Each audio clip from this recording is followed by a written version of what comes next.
మన ప్రభువును ప్రియరక్షకుడునైన యేసుక్రీస్తు శక్తిగల నామంలో మీ అందరికీ శుభములు. ప్రియమైన దేవుని బిడ్డలారా, మరి దేవుడు మరొక వాగ్దానం మన బ్రతుకుల్లో అనుగ్రహిస్తున్నాడండి. ఎఫెసీయులకు రాసిన పత్రిక 6వ అధ్యాయము 2-3 వచనములు.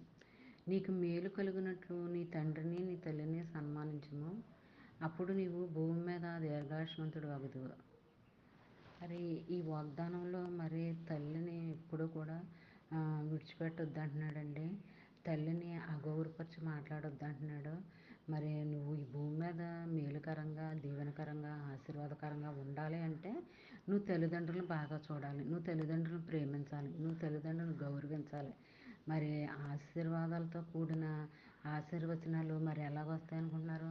ఫస్ట్ తల్లిదండ్రులను ప్రేమించాలి, తర్వాత భార్యను ప్రేమించాలి, తర్వాత బిడ్డలను ప్రేమించాలి. ఇలాగా వరుస క్రమంలో అందరినీ ప్రేమించుకుంటూ ఉండాలని ఆయన ఆజ్ఞ. మరి అప్పుడు ఇవన్నీ చేసిన తర్వాత అప్పుడు నువ్వు భూమి మీద దీర్ఘాయుష్మంతుడుగా ఉంటావని దేవుడు మాటిస్తున్నాడండి. మరి ఎప్పుడైతే నువ్వు తల్లిదండ్రులు అగౌరవపరిచి మాట్లాడతావో ఇప్పుడు శాపం మీదకు తెచ్చుకుంటావు. అలాంటి శాపం మరి దేవుడిచ్చిన ఆయుష్కాలం అంతట్లో కూడా నువ్వు శాపం నీ మీదకి రాకుండా నీ తల్లిని నీ తండ్రిని కూడా గౌరవించాలి, ప్రేమించాలి. ఓకే.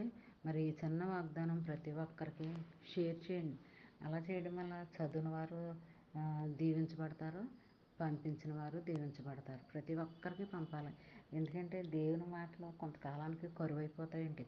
మరి అలాంటప్పుడు దేవుని వాక్యం మైండ్లోనే పెట్టుకొని ఉంచుకోవాలి. మరి దేవుని మాటలు నీ గుండె గదుల్లో ఉండాలి, నీ మెదడులో మరి దేవుడు ఉండాలి, నీ గృహంలో ప్రార్థన ఉండాలి. ఈ రకంగా నువ్వు నడుచుకుంటూ వెళ్తే దేవుడు నీకు ఎంతగానో మేలుకరంగా ఉంటాడు. ఆశీర్వాదాలు నీ పట్ల, నీ కుటుంబం పట్ల, నీ బిడ్డల పట్ల దేవుడు కృమరిస్తూనే ఉంటాడు. ఎప్పటికీ ఆగవండి అవి. మరి అలాగా ఉండాలని దేవుడు కోరుకుంటున్నాడు ప్రతి ఒక్కరిని. మరి తల్లిదండ్రులు అనే వాళ్ళని ఎవరైనా సరే అది ఎలాంటి స్థితిలో ఉన్నా సరే వాళ్ళని ప్రేమించాలండి. ప్రేమించాలి, ఆదుకోవాలి, ఆదరించాలి. మరి అలా చూసినట్లయితే దేవుని దృష్టిలో నువ్వు ఎంతో గొప్పవాడుగా, యోగ్యుడుగా ఉంటావు. అప్పుడే నేను భూమి మీద దీర్ఘాయుష్మంతుడుగా నిన్ను చేస్తాడు. మరి అలాంటి స్థితి నువ్వు కలిగి ఉండాలని, మేమందరం కలిగి ఉండాలని కోరుకుంటూ గాడ్ బ్లెస్ యూ.